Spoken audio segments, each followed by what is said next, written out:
Lego safes kinda suck. They just break. So in this video, I want to build the world's most indestructible Lego safe. Taking a look at the damage, we can see that on the blue one, all the walls destroyed, and then on the yellow one, the drawer popped out. Finally, on this red one, the locking mechanism also came out of the safe. So if we go to the blueprint here, we need a secure latch, a strong mechanism, and we need some strong walls.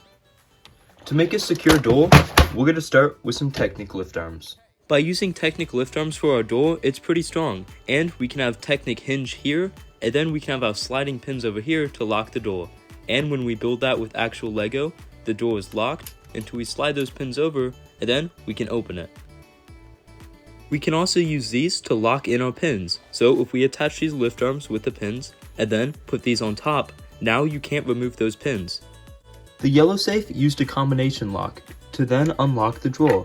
By using these pins instead of the studs, we now have a much stronger safe. So now, let's attach these together with another set of it so we have a 4-color combination lock. Before we put that into our door, we need to look at a slight issue. Those wheels can all free spin, and that could cause it to where while you're putting in the combination wouldn't work because one of the dials would move. So to fix that, we're going to put these axles into each one of the holes, which go directly onto the dials. And then we're going to use these rubber elements that then apply pressure down on them so that way the wheels stay in place. With that problem solved, now we can attach the door to the hinge. So let's lift up these pins, and then we'll put those Technic pieces in and drop the pins back in. And after connecting it to the base, the door can now swing, but it can't close. So let's fix that. With this mechanism, it has 2 axles that try and go in between the pins of the 4 dials, which can only happen when all 4 dials line up because there's only 1 gap of pins on each of the dials.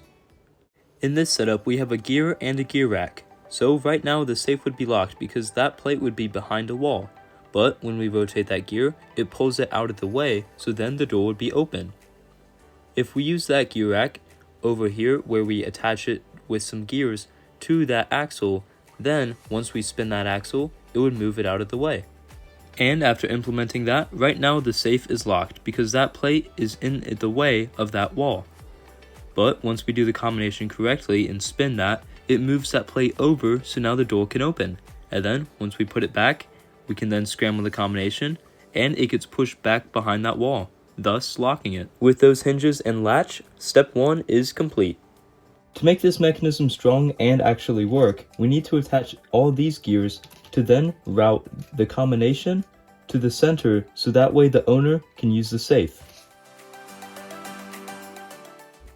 With those gears now on, now when we rotate this, it rotates our combination lock.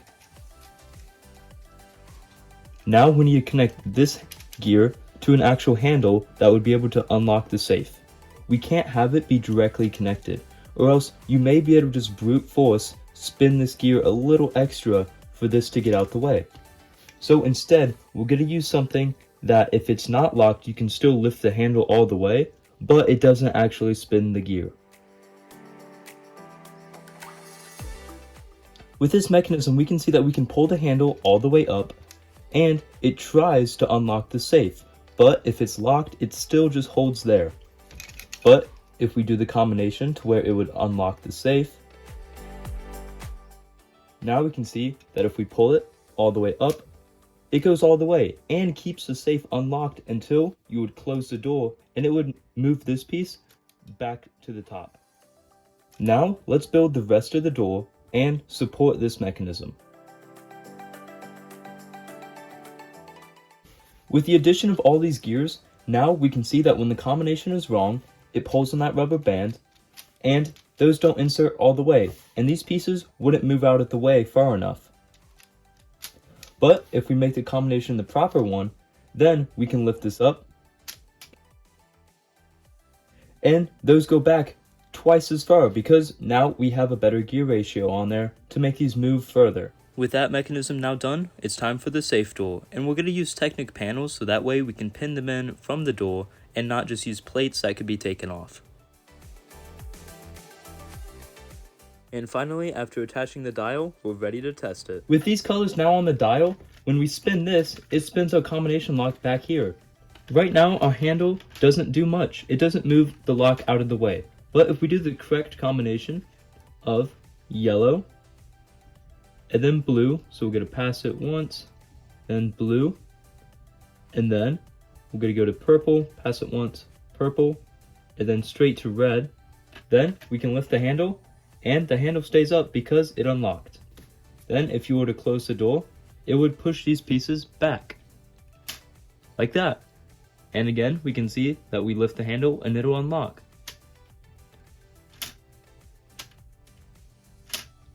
And then if we scramble our combination again, once again, it's locked. And with step 2 now done, it's time to make the actual safe. Starting with the base of the safe, I needed a Technic bottom so that way it was strong, and I added a few Technic lift arms through the bottom that we'll use later. After a couple layers of bricks and platforms, it was time for the walls, and I'm leaving out a couple bricks sticking out so that way we can add some supporting bands around the safe later. With the wall built up, we can attach our door hinge to those pins, and once it's attached and closed, you can't remove it from those hinges. And with that door attached, it's time for the latch side.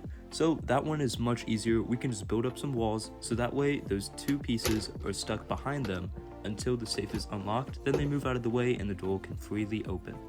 With the hinge and latch now built up, even if I pull on this super hard while it's locked, it will not open. There's no way for me to open that until we do the combination. So let's go yellow, blue, purple, and then red. Now it opens up, and then we can close it, spin it counterclockwise, and it's locked again. After a couple more layers of bricks, it's time for the roof, but before we do that, we need to add some Technic beams inside to connect the roof to.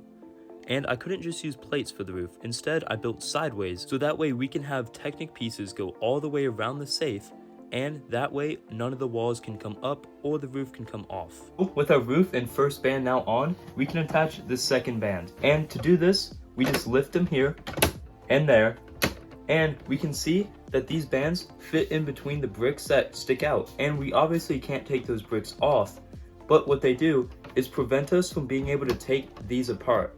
And while we have that one sticking up there, there's nothing preventing us from just taking these apart. So what we did over here is insert a beam through the roof that's connected inside. So I can't take this beam out, even if I try really hard. So then I can't take those beams apart either. So with the safe unlocked, we're gonna open that up. I'm gonna grab this beam and insert it through the slot right there. Now that that's through the slot, we can attach this piece there and then drop that down. Now we just need to connect this beam to the frame that we built inside the safe. And with that attached, now this can't go anywhere. You can push down, it's not going anywhere. You can pull up, move it side to side, nothing's happening. The only way to remove those is by opening the safe. But once it's locked, now you can't remove them without unlocking the safe. With those bands now on, let's unlock the safe real quick, and then we're gonna put a couple dollars to keep safe while we put our safe to the ultimate test. Let's drop it outside. Alright, we are about 5 feet here. Let's drop it.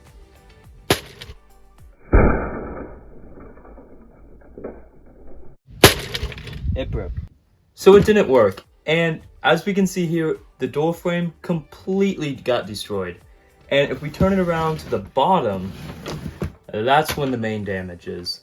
As when it hit, the whole bottom completely broke at the middle of our base plates here. And then, because all we have around the door is some plates, and a couple layers of bricks maybe, that obviously broke. So if we try and open up the safe here and get my $3, it's still locked, but if we pull hard enough, it'll open. Because we have nothing holding it from the bottom to keep our latch secure and the hinges secure. And there's my money. If you guys want to see me revise this safe in a part 2 of this video, let me know in the comments down below what I should improve and what you want to see in that next video. Be sure to subscribe, as it's the best way to support me, and that way you don't miss out on any of my videos.